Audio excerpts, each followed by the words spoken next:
From the very first moment of Made in Abyss's first episode, we are dropped in the deep end. No prologue, no preamble, we are given a scene with no context, which tells us all we need to know. Adventure, mystery, danger. We might not understand the specifics, but we can feel what the show is telling us. This is a story meant to be experienced. Made in Abyss is Kinema Citrus's anime adaptation of Akihito Tsukushi's manga series, and was widely acclaimed as one of the best anime of 2017. And that is a sentiment I would wholeheartedly agree with. Made in Abyss is a masterclass of weaving together world building, character motivations and underlying themes, and wrapping them up with breathtaking visuals and a rich score in a way that is cohesive and compelling. And I want to take this time to highlight some of my reflections on what makes this story work so well. To start with the basics, the story is set in the island town of Orth, which is built around a giant, seemingly infinite chasm known as the Abyss. The Abyss contains perils and treasures in equal amount, and the town exists largely to facilitate the efforts of cave raiders, explorers who brave the Abyss, of whom the most revered and successful are the White Whistles. Enter Riko, our hero, an orphan girl whose mother was a White Whistle. Riko dreams of the Abyss, and in following her mother's footsteps, spending all the time that she isn't actively exploring the chasm, studying its history, relics, flora, and fauna. As a protagonist, Riko's infectious enthusiasm is immediately apparent. For the first few episodes, the show only teases the viewer with the mysteries of the Abyss, but by making Riko the most proactive character in wanting to finally get down there, it aligns her motivations with the desires of the audience and gets us quickly on her side. There are two major catalysts in driving Riko to start her journey. One is the discovery of Reg, a robot boy who saved Riko's life. Reg pushes Riko towards her journey by being the most intriguing example of the advanced technology left behind by the ancient civilization who once inhabited the pit. With his memory loss meaning he provides more questions than answers, and firing up Riko's adventurous curiosity. As a counterpart, he serves to contrast Riko as the brawn to her brains. Where she is vulnerable, he is capable. Where he wavers, she is decisive. Main characters with complementary temperaments and skill sets? Done. With understandable motivations, goals and obstacles? Done. Who are actively trying to advance the plot in a way that is more interesting to the audience than the status quo? Done, done, done. We're off to a good start. The other catalyst is an invitation from her mum to meet at the bottom of the Abyss, which motivates her because it's literally an invitation from her mum to meet at the bottom of the Abyss. And so our adorable little root vegetables begin their descent. But it's not as whimsical as it might first appear, because the Abyss is cursed. Literally. There is a curious side effect which afflicts all who venture downwards. Or should I say upwards, because assuming that you survive the deadly wildlife along the climb down, those who attempt to return to the surface face a series of increasingly severe reactions. At the first few levels of the Abyss, these can be headaches, nausea, or vomiting. Further down and you'll begin to hemorrhage from every orifice. An attempt to return from levels 5 and 6, and your body will begin to degenerate, leaving your mind trapped in a puddle of mutilated flesh. Only the White Whistles have the training and experience required to return from such depths relatively unscathed. Reg, by virtue of being non-human, isn't affected by the curse, but Riko is a 12-year-old, and she's headed to the bottom, meaning that even if she succeeds in her quest, it's a one-way journey. When she leaves Orth, she's leaving behind her friends and her life for good. There'll be no hero's return, and it makes her departure all the more impactful. Even at this early stage, there is a pang that something isn't quite right. There's an almost triumphant tone to the moment where Riko and Reg begin their voyage, which shouldn't be right in a scene involving children leaving the safety of their home to explore a cursed and deadly pit. And yet the temptation of the Abyss and our own willingness to see what's down there means that we push that thought to the back of our minds. The curse is just one of the ways in which the world building of Made in Abyss serves the experience of watching the show. In fact, world building almost seems like too small of a word. When we think of world building, we tend to think of the rules that govern the setting and the major locations, the factions involved in the conflict, magic systems, races and creatures of the world, and the supplementary flavour, features and nerdy factoids that tend to litter fan wikis. Nice details, but not make or break factors in determining the success of a story.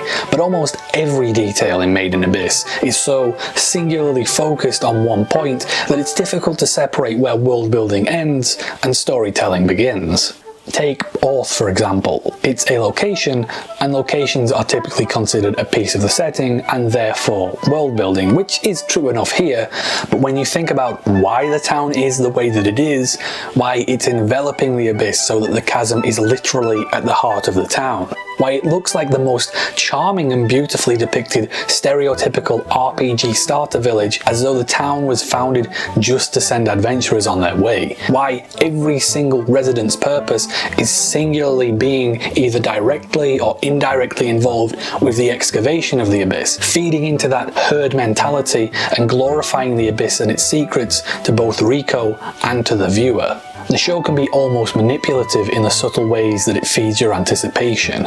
If Orth is designed to push you towards the abyss, then the abyss itself is designed to keep you there.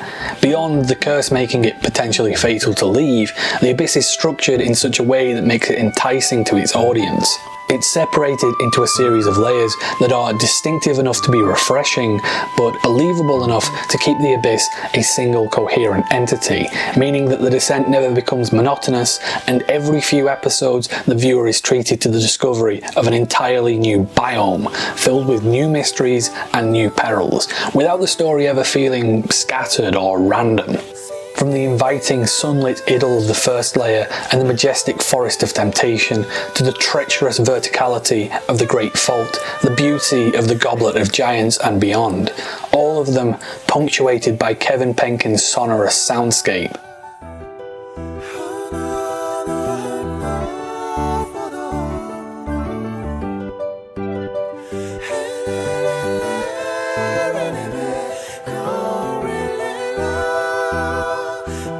Each location is exciting and memorable and lasts just long enough before we're ready to move on. There's a lot to be said for the linearity of the Abyss's design too. The story makes a real effort to ensure that the viewer can follow Rico and Reg's progress, without drowning the dialogue in exposition. Stories, particularly journeys, can feel confusing and arbitrary if the audience doesn't understand how much progress has been made. Making the world easier to digest with simple directionality and landmarks means that the viewer can recognize progress more easily and lowers the lore barrier required to follow the story. It's why Lord of the Rings puts the Shire here and Mordor here. It's why Avatar's first season went from the South Pole to the North Pole, and outside of a geographic sense, it's why Harry Potter separates its narrative into school years. The Abyss, however, is probably the most elegantly communicated example of linearity that I've ever seen. Imagine, for example, if the setting hadn't been a mysterious chasm, but instead a mysterious chain of islands. You could still have the dangers of exploration, the mystery of the last island, and keep the linear progression from the safer islands to the more hazardous ones, with distinct ecosystems and keeping Rico and Reg's motivations, so the story wouldn't change, would it? Well, you'd have to create some sort of convenient explanation as to why someone couldn't simply sail straight to the final island. You'd have to make sure that the audience understands that the separate islands are one linked system, like the Abyss, and you would have to rework the curse. Does the affliction emanate from each individual island, or do they all radiate from the final island and get weaker further out? Does the affliction spread in all directions, and if not, what's stopping it from doing that? If they do, would someone sailing close to the island suffer from the curse without actually having set foot on them? You get the point. Straying from the verticality of the Abyss just makes the setting messier.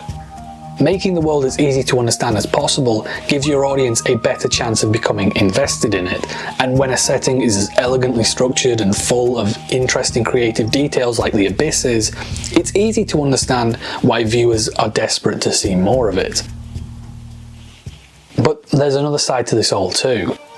When you realise that every detail of the show is pulling you and Rico towards the bottom, how not even force of habit, and how not even Nanachi, half a world away and with no realistic prospects of becoming a cave raider, can't resist the call of the abyss. When you know that the show is putting you in Rico's mindset so that you feel every step that she and Reg make, and pair that with the increasingly dark tone that the series takes over its 13 episodes, you realise that there is a very cynical streak to the show's architecture, which ties directly into one of Made in Abyss's central themes, and that's where things become much more interesting.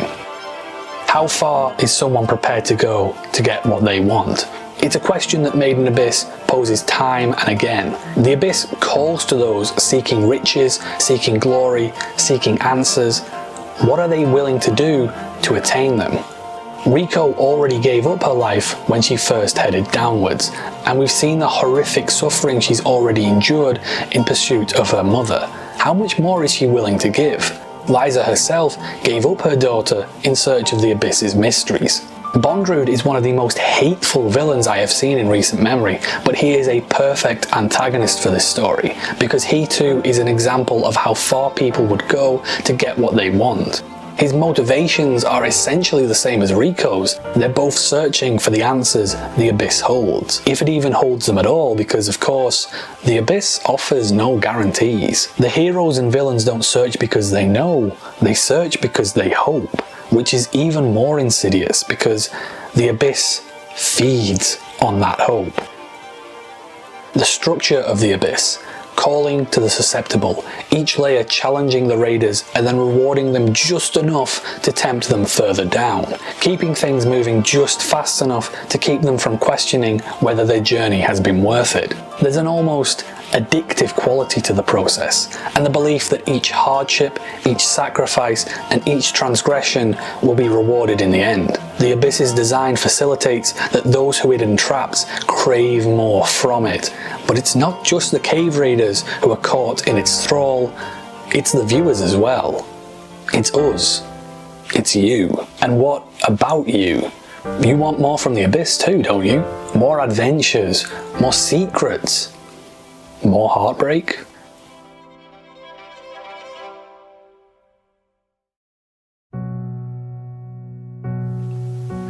The genius of Made in Abyss is that we're not simply observers to this story, we are participants.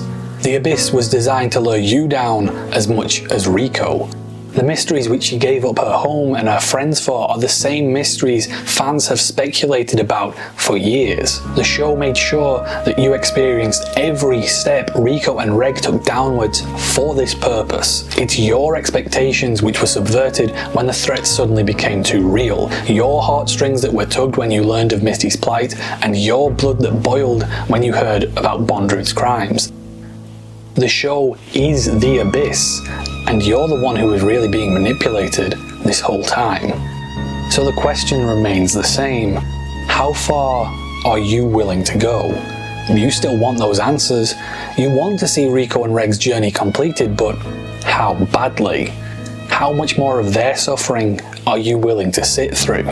Even when, like them, there's no guarantee that you'll ever find the answers you want.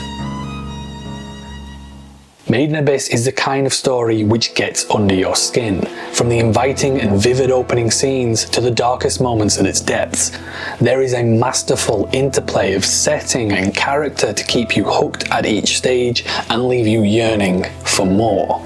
Any story which can achieve that alone is worth your time, but where Made in Abyss truly stands out is its ability to coherently tie its gripping viewing experience to its themes of temptation and obsession.